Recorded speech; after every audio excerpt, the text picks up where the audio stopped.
সবাইকে নতুন বছরের শুভেচ্ছা। হ্যালো এভরিওয়ান, স্বাগতম জানাচ্ছি নতুন ভিডিওতে।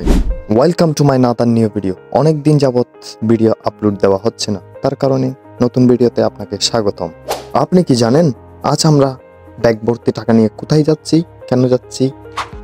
এখনো জানেন না, তাই না? আপনাদেরকে জানিয়ে দেওয়া যাক। আমি এবং আমার মেজো ভাই আর আমার মেজো ভাইয়ের ফ্রেন্ড মিলে যাচ্ছি হিরো হোন্ডা বাইকের শোরুমে। আমরা 2-3টা সেকেন্ড হ্যান্ড বাইকের শোরুমে গিয়েছিলাম। প্রথমটা হলো নজমিহাট, দ্বিতীয়টা হলো নোয়াপাড়ায়।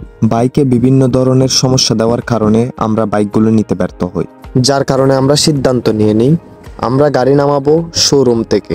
যার কারণে আসা হলো প্রথমত রাউজান। আমরা প্রথমে ভেবেছিলাম রাউজানে হয়তো বাইকের শোরুম থাকতেও পারে, এসে দেখি বাইকের শোরুম নেই রাউজানে। তো আমাদের কপালটাই এমন খারাপ যে রাউজানে এসে দেখতে পেলাম বাইকের শোরুম পাওয়া যায়নি।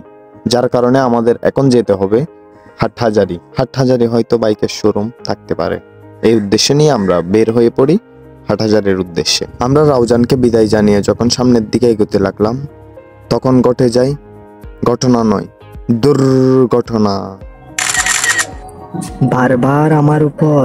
রাউজান অতিবাহিত করার পর আমরা পৌঁছে যাই রাউজান আর হাটহাজারির মাঝবর্তী অবস্থিত হালদা সেতু। তারপর আমরা ভাবতে লাগলাম, এতদিনে মিঙ্গেল হয়েছে তেঙ্গু, যদি হয় তাই লাভ ইউ জান, তোমার লেগিতাম যাইও 70 গাটরে বালবিও। তারপর এটা দেখার পর মাথা থেকে ভূত সরে গেল। এটা হতে পারে সরকার পতনের পর এটা এক ধাক্কা। আচ্ছা যাই হোক, হালদার লিভার ভিউ সম্পর্কে আর বেশি কিছু না বলে সামনের দিকে এগোতে থাকি। যা বলার ছিল মনের কথা, তাই বলে ফেললাম আপনাদেরকে, কিছু মনে নেবেন না। তারপর আমরা পৌঁছে গেলাম দুর্ঘটনা দুর্যোগে সবার আগে সবার পাশে হাটহাজারি চট্টগ্রামের fire service O civil defence station.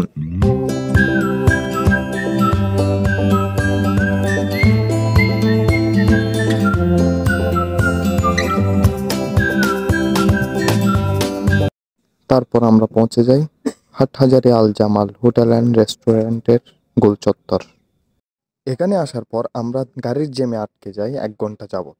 Hotel and restaurant অতিবাহিত করার পর আমরা একটি হোন্ডা বাইকের শোরুমে প্রবেশ করি। হোন্ডা বাইকের শোরুমে আমরা একটি বাইকও পছন্দ করতে পারিনি, যার কারণে এখান থেকেও নেওয়া হয়নি।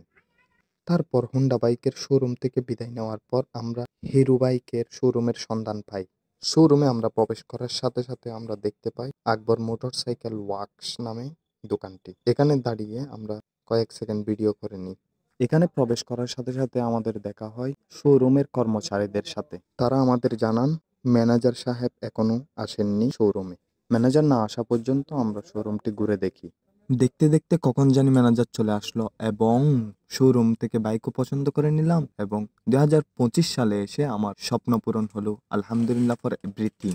এমন বড় ভাই আর মেজো ভাই থাকতে স্বপ্ন পূরণের জন্য আর কি লাগে বলুন আপনারা? তো সবাইকে নতুন বছরের নতুন কিছু করার শুভেচ্ছা জানিয়ে এখানে শেষ করছি। আল্লাহ হাফেজ, আসসালামু আলাইকুম ওয়া রাহমাতুল্লাহ।